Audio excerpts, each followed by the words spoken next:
Okay, and okay, so thank you very much for allowing me to participate in this forum. I am in the United States. I'm in the state of Virginia, and just about 125 miles south of Washington, D.C. So again, my name is Bennett Saunders, and I'm representing two companies, Saunders Brothers Inc. and Saunders Genetics LLC. So just a very quick history. There's a saying in our part of the country that the apple does not fall far from the tree. And so this is a picture of my grandmother, who was a very avid gardener. She loved English boxwood. We call these English boxwood, you call them Safruticosa.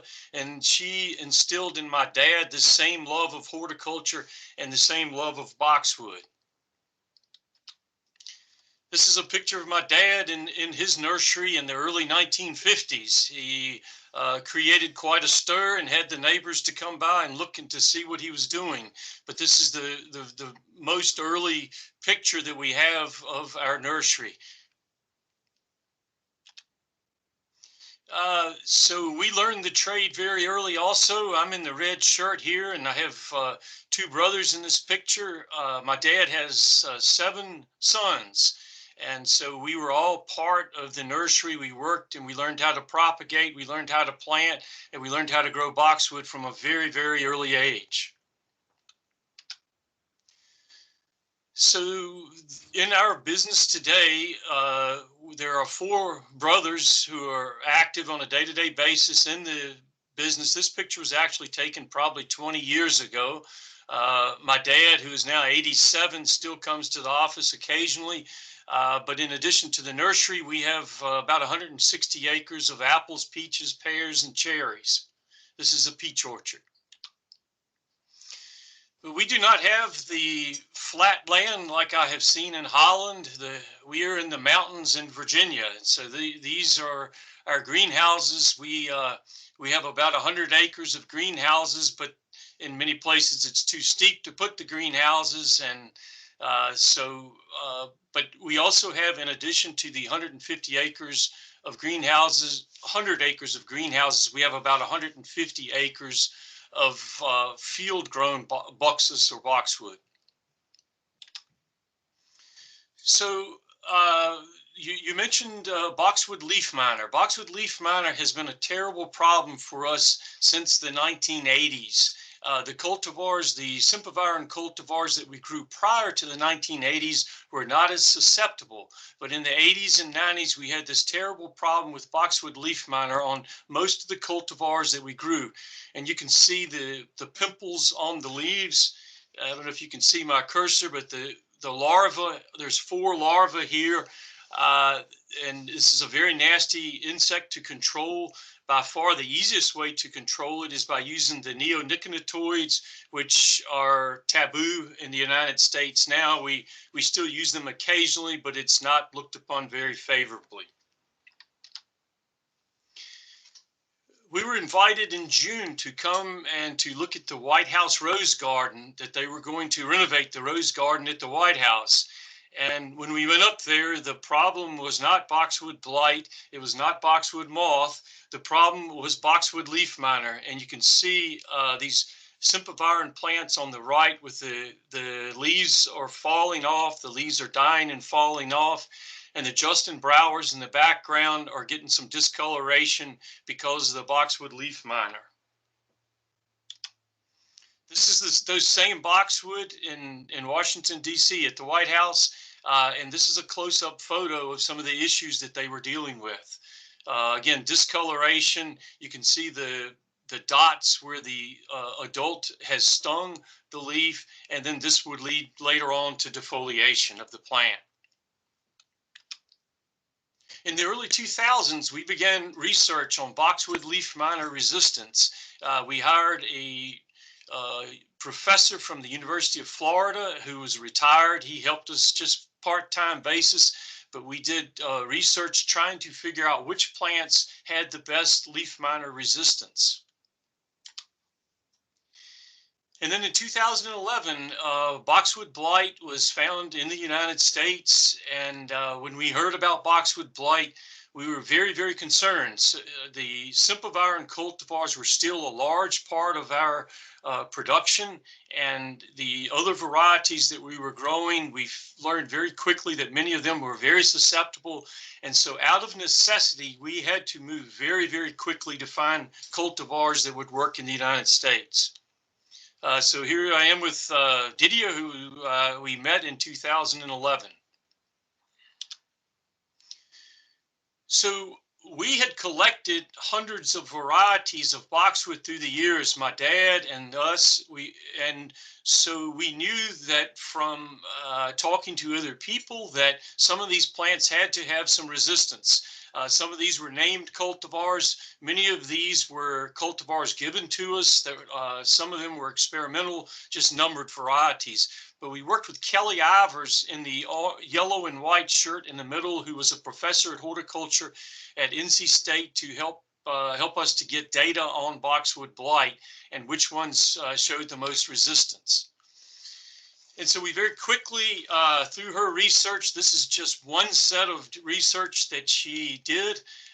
These sempervirens cultivars here we found very quickly were very susceptible to boxwood blight. We found many cultivars, though, that showed pretty good tolerance or resistance to boxwood blight. Many of the microphylla, the Microphylla japonicas, the Harlandias, and the Coreanus boxwood all looked very good. And so we were interested in these plants that were that showed the most resistance. So I did want to say that we are looking at plants that have good resistance or good tolerance. We use those two words interchangeably, but we say that that is not the same as total resistance or immunity. So the cultivars that we are looking at in the United States are cultivars. Some of you may know the cultivars Green Beauty, Winter Gem, Wintergreen, and Faulkner. Some of those cultivars would be along the lines of the same sort of resistance as we have been seeing in these plants. We have yet to test a plant in the United States that has total resistance. So beginning in 2015, we wanted to do private research. So Kelly Ivers helped us to gather data on these couple of hundred different varieties. And so we brought these plants into a test site, and we did replicated trials of the cultivars to see which ones would show the most tolerance in a real world situation like you see in this photograph. So this is a plant, this plant right here is an SB108, which we later named NewGen Independence. This plant was planted in this site in 2015, and this photo was taken in 2018. So this is in its 4th year at this site.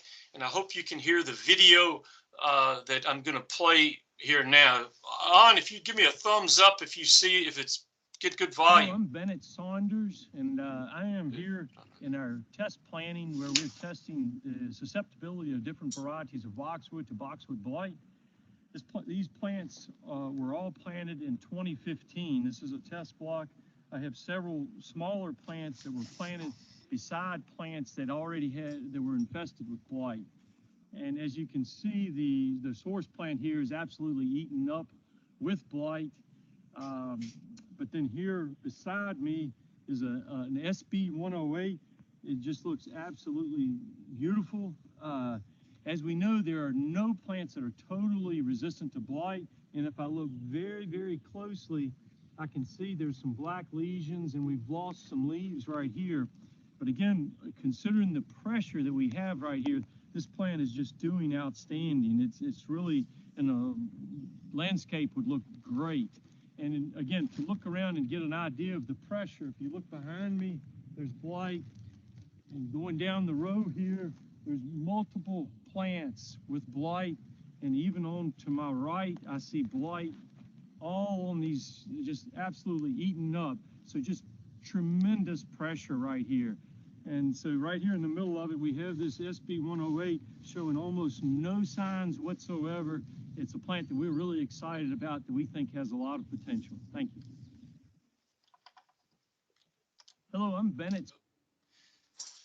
And in addition to the factors that we've already talked about, we are also looking at some other factors that we think we can put our hands on. As I told you, we are growers first, and so we want boxwood that are what we call grower friendly, boxwood that are uniform, boxwood that are easy to propagate. So this is a photo of the SB 300 or Freedom in the propagation bed.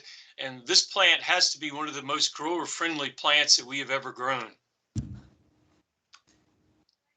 Another part of grower friendliness in the United States, we have very serious problems many years with Phytophthora, and this is a nursery picture. This is a very low area that often tended to flood, and these are sempervirens cultivars here, and in the red arrow here, these are sempervirens cultivars that died from Phytophthora, and then these are the NewGen independents. Which we really like the fact that they show some resistance to Phytophthora also. In addition, in the United States, there's been a tremendous amount of money that has been spent by the federal government in the last 7 or 8 years to help figure best management practices to save existing plantings of boxwood. And they have found a number of very, very easy practices, including mulching, increasing airflow, and minimizing overhead irrigation. And so the word in the United States is to plant better cultivars and use best management practices in order to minimize boxwood blight.